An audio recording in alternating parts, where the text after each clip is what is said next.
This evening, first up, a 16-year-old girl shot in the neck while liming on a bike with friends. Tonight, police have a suspect in custody for the tragic killing of Reyna Depeazer. But was she just caught in the crossfire? Plus, another domestic violence horror. A young mother murdered in cold blood at a wedding reception. Now charged, her ex-boyfriend, who police says stalked and shot her despite a restraining order. The brutal case of Jenel Pollydore reignites calls for protection and accountability. Also, the court doors closed.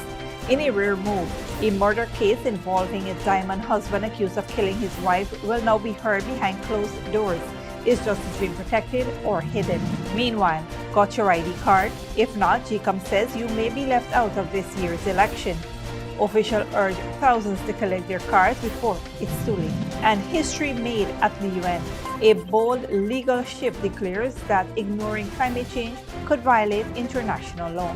What it means for polluters and for small nations like Guyana. All this and more coming up on Headline News Update. Stay with us.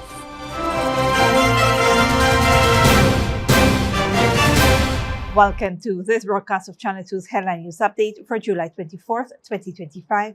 I am Bibi Bacchus. Thank you for joining us. First up, police have arrested 18-year-old Travell Daniels Hammer in connection with the fatal shooting of 16-year-old Reyna Depeazer, who succumbed to a gunshot wound to the neck on Thursday while receiving treatment in the ICU at the Georgetown Public Hospital. The incident occurred around 11:25 p.m. on July 21st at Mango Lane, East Rhineville. Depeazer of East La Penitence was reportedly liming with a friend on a motorcycle when Hammer allegedly exited a white filler wagon, confronted another motorcyclist, and discharged a round during a heated argument. The bullet struck Depeazer. She was rushed to the hospital by police ranks and underwent emergency surgery, but sadly she succumbed today to her injuries.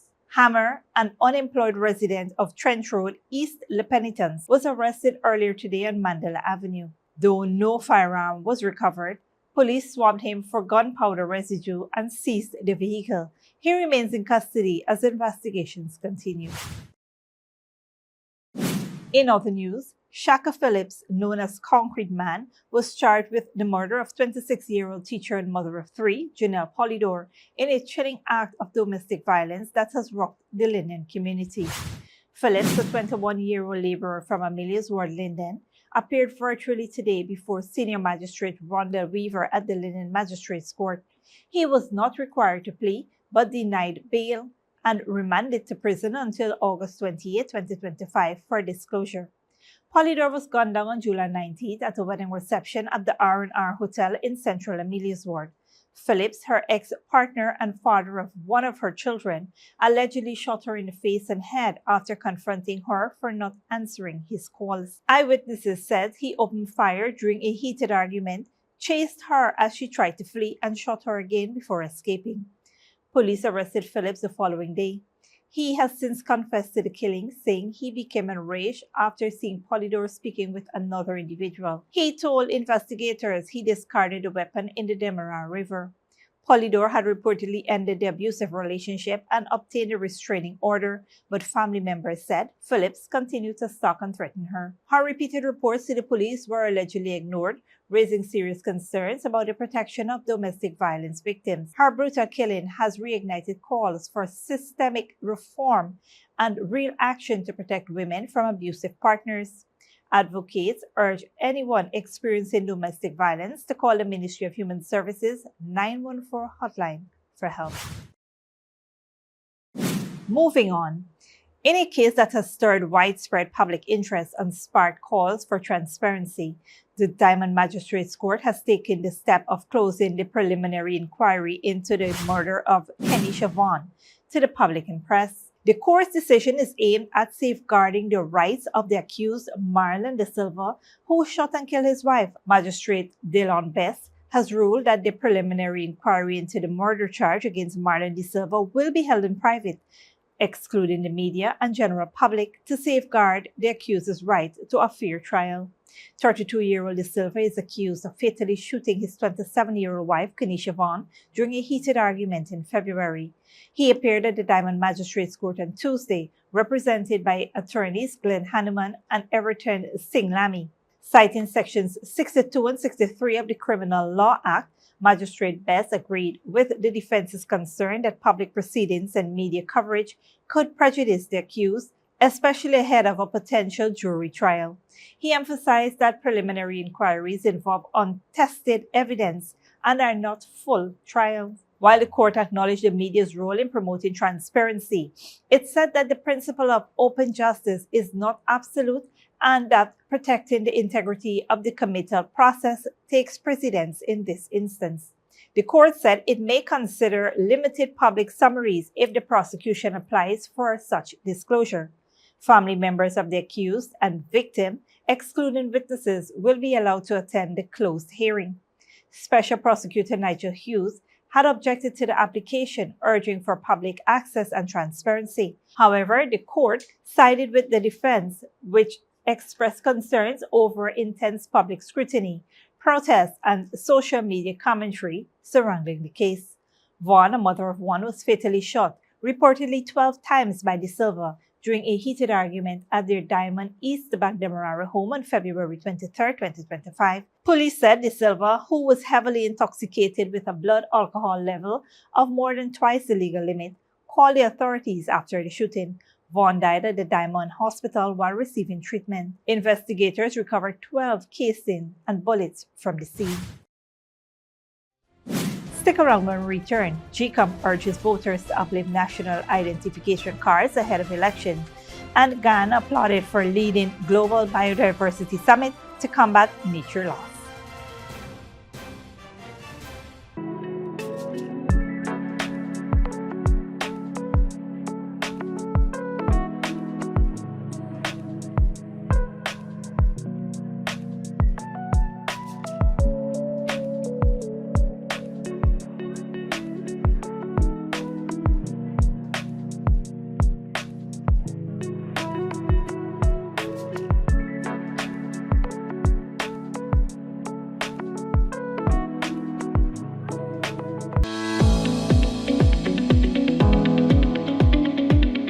Monday, September 1, 2025 is Election Day. At the general election, electors will vote to elect the President and 65 members of the National Assembly. And at the regional election, electors will vote to elect members of the 10 regional democratic councils. Check the official list of electors that is being displayed at 2 prominent places in your area to ensure that you are correctly listed.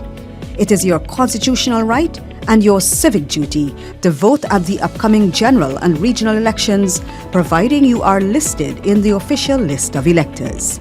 Vote early on Election Day.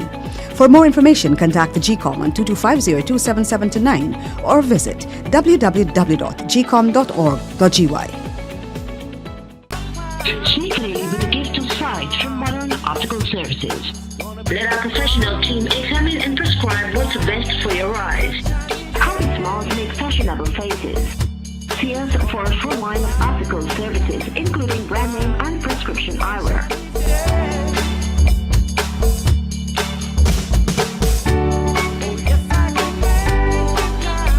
Modern Optical Services, 316 Mill Street, Georgetown. Telephone 226-1082. Good girl forget things.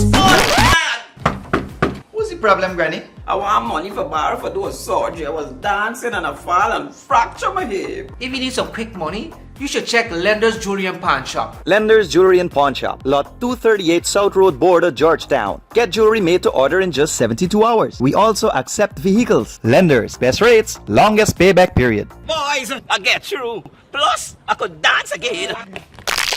Lender's Jewelry and Pawn Shop.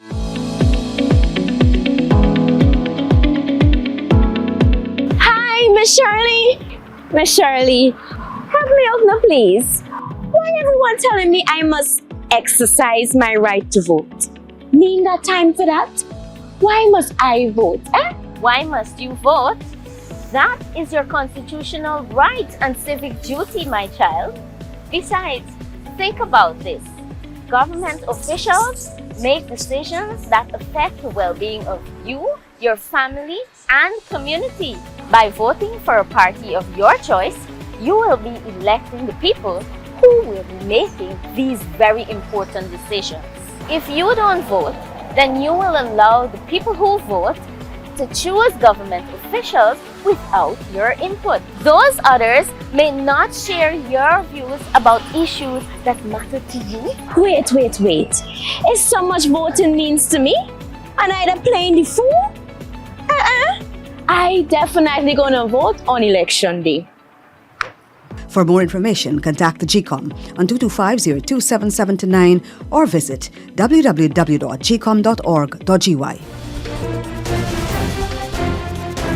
Welcome back. The Ghana Elections Commission GECOM is urging all eligible registrants who have completed registration transactions but have not yet collected their national identification cards to do so immediately, emphasizing that the national ID card is the primary and preferred form of identification on elections day. GECOM said presenting the card speeds up the voting process and helps reduce waiting time at polling stations. The Commission noted that ID cards are available for various transactions, including new registrations, name changes, and corrections to personal details. Cards are ready for collection from past registration cycles, including the most recent claims and objections exercise, which took place in June 2025. Registrants are required to pick up their ID cards in person from the registration office where the transaction was completed. Offices are open from Monday to Thursday, 8 a.m. to 12 p.m. and 1 p.m. to 4:30 p.m. and on Fridays until 3:30 p.m.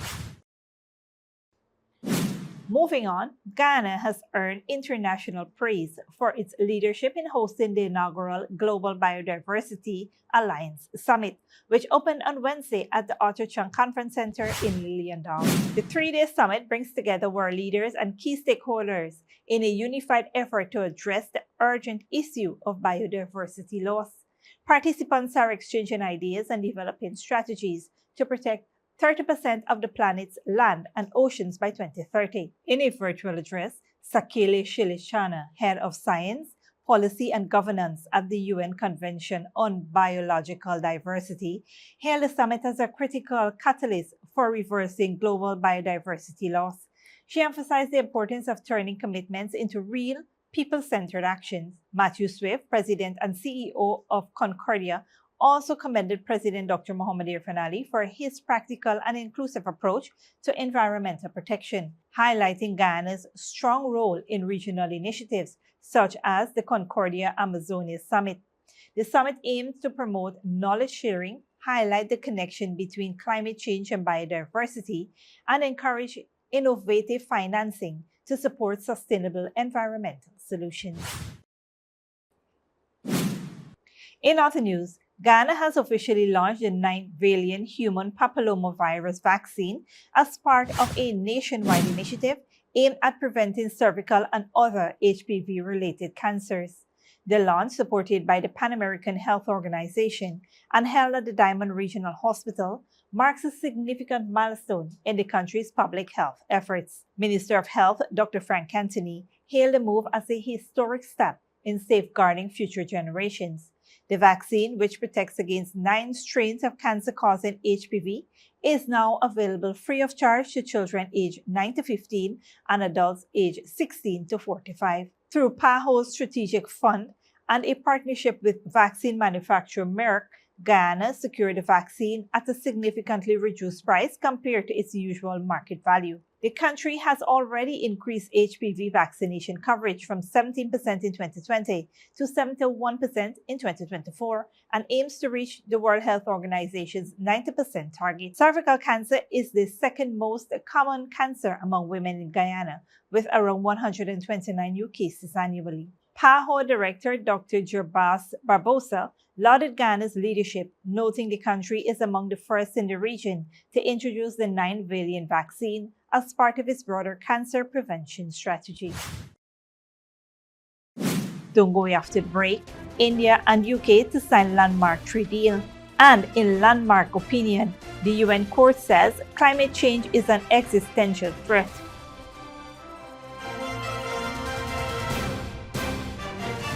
Good girl forget things.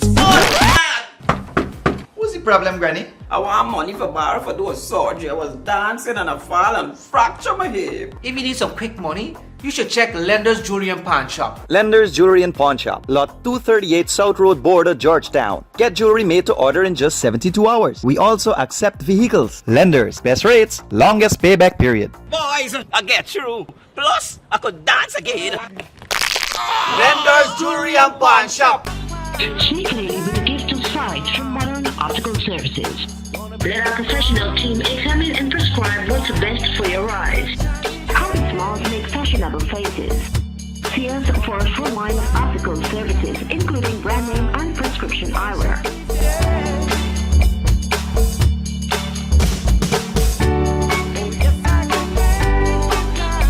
Modern Optical Services, 316 Middle Street, Georgetown. Telephone 226-1082. What's going on here, man?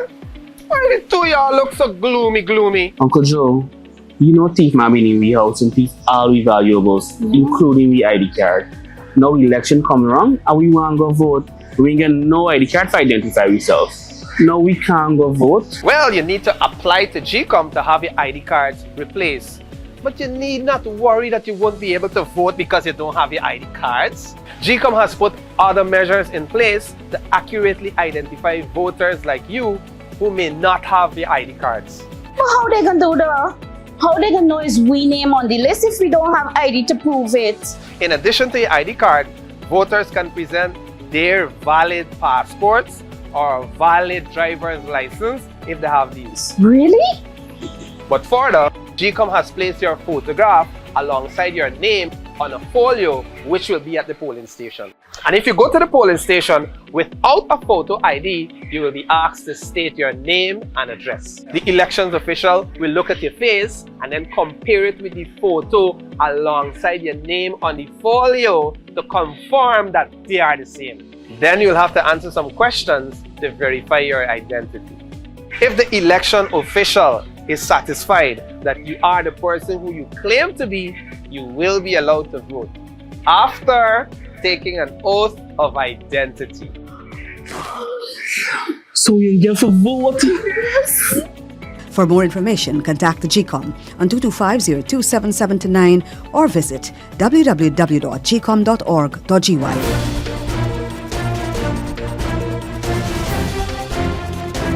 Welcome back. Now we take a look at what's happening in the region and around the world. The United Nations has expressed deep concern over worsening violence in Haiti's Artibonite department, where gang attacks have displaced nearly 15,000 people. UN spokesman Stéphane Dujarric called the situation a horrendous crisis, with clashes damaging homes and increasing humanitarian needs. Aid agencies report difficulty accessing affected areas due to insecurity. Nearly 13 million Haitians are now displaced, prompting urgent calls for more humanitarian support and funding amid the escalating unrest. India and the United Kingdom are set to sign a landmark free trade agreement, the UK's most significant trade deal since Brexit. Al Jazeera's Jonah Hall reports. On his first official visit to the UK in 7 years, Indian Prime Minister Narendra Modi is expected to finalise a free trade deal with British Prime Minister Keir Starmer that will expand bilateral trade worth $57 billion a year. The agreement, negotiated over 3 years under 4 British Prime Ministers, is the UK's biggest since Brexit and India's first outside Asia. It's expected to include tariff reductions on goods like cars, cosmetics, clothing and food, while India is understood to have won concessions on work visas for its citizens coming to Britain. But economists say that despite the size of India's economy that overtook Britain's to become the world's 5th largest in 2021, the deal will only add about 0.1% to UK economic output. The short-term economic impacts of this deal are relatively small, and certainly they don't compare to the losses that we've experienced as a result of Brexit by several orders of magnitude. Nevertheless, in terms of the UK government's medium to long-term global economic strategy, this is a pretty major achievement. And alongside the EU-UK reset and, of course, the damage limitation trade deal with Trump, it does reflect quite well on the UK government's overall trade strategy. The talks will likely broaden out beyond trade. Technology, sharing, defence and security are also on the table. Tricky areas to cover, mind you, while navigating mutual relations with a country like Russia, say. India has been reluctant to join Western sanctions against Moscow over the war in Ukraine. But it's the landmark trade deal that will likely make headlines. A win for both sides in the era of Trump-led tariff battles. India gets to show off as an alternative investment destination to its competitor China, while Britain can demonstrate that it has other economic options after Brexit. Jonah Hull, Al Jazeera, London. The United Nations highest court has said that countries must meet their climate obligations and that failing to do so could violate international law, potentially opening the door for affected nations to seek reparations in future legal cases. Al Jazeera's Steph Besson reports. It's seen as a turning point for climate justice. 15 judges at the UN's top court unanimously ruling countries have a legal obligation to protect the planet against global warming and must pay if they fail to do so. The court notes that the consequences of climate change are severe and far-reaching.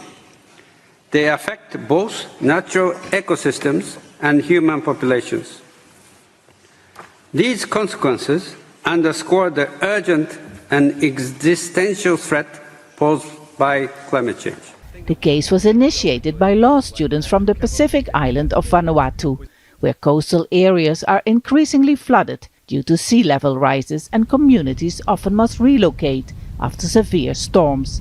This while the country itself has barely contributed to greenhouse gas emissions. We have with us an opinion that is recognizing the lived experiences of people everywhere who have lost so much, who are facing the most severe impacts of climate change. But now the ICJ has given us a tool that we can carry forward and address those injustices. The judges found that industrialized nations emitting most of greenhouse gases have a legal duty to stop producing and using fossil fuels. For example, by withdrawing licenses and subsidies to companies most responsible. We talked about a readily identifiable group of states. And so I think we all know who they are. They're the highest emitters and the whole world knows who they are. China. Yeah, those ones. So they are the ones who are most responsible. And as the court said, we can attribute by science responsibility. And that's part of the job we have to do now. The top court's advice comes at a time one of the world's largest emitters, the United States, has backtracked on its climate commitments. While the US does not recognize the International Court of Justice jurisdiction, the advisory opinion was the result of a request by the UN General Assembly, of which the US is also a member. The International Court of Justice has no way to sanction countries that continue to cause global warming, but this advisory opinion can now be used in courts around the world, where thousands of climate cases have been filed against states and companies, and it is expected to carry serious legal weight. Step Fasten, Al Jazeera, The Hague.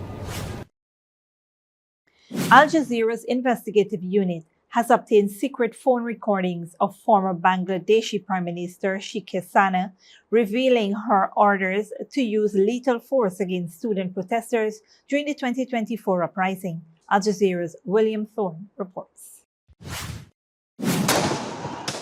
More than 1,400 people were killed and tens of thousands injured during the student uprising in Bangladesh last year. Now, Al Jazeera's investigative unit can reveal the orders issued by the former Prime Minister Sheikh Hasina to deal with the protesters. In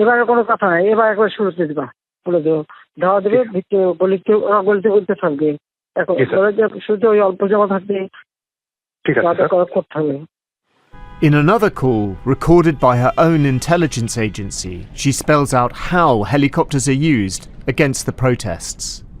আর যেখানে gathering দেখবে সেখানে উপর থেকে এখন উপর থেকে পাচ্ছি already শুরু হচ্ছে কয়েকটা জায়গায় এখন ল্যাটার লেভেল ব্যবহার করবে যেখানে পাবে সেটা গুলি করবে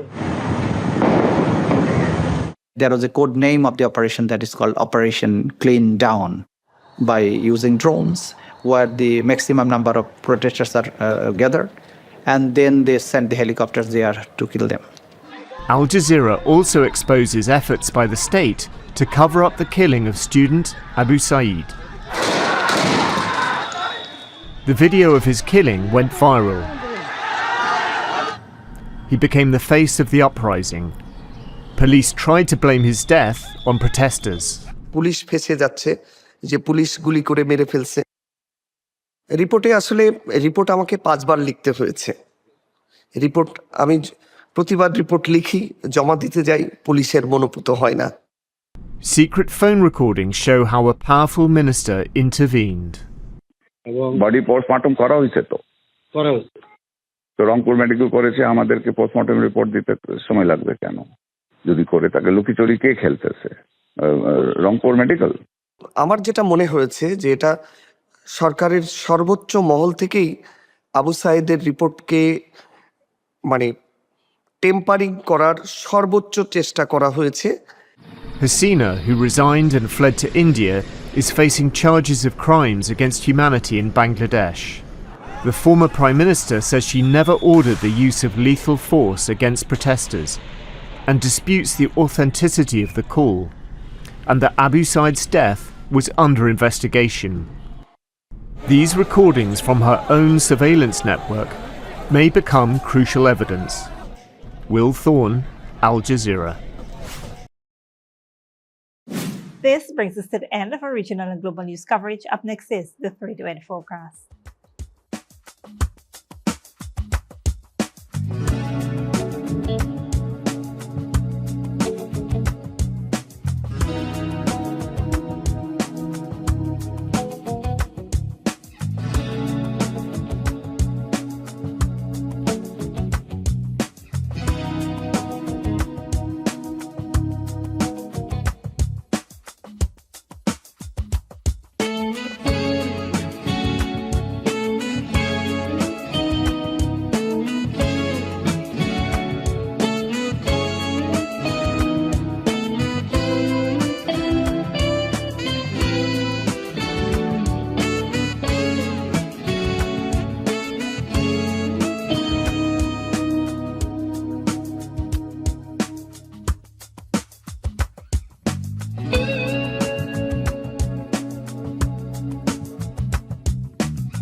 And that's it to be 2 headline news for this Thursday evening. As we take our leave, we invite you to follow us on Facebook and YouTube. You can tune in tomorrow at 6:30 a.m. for a rebroadcast and at 7 p.m. for more news. Until then, please take care of yourselves and each other.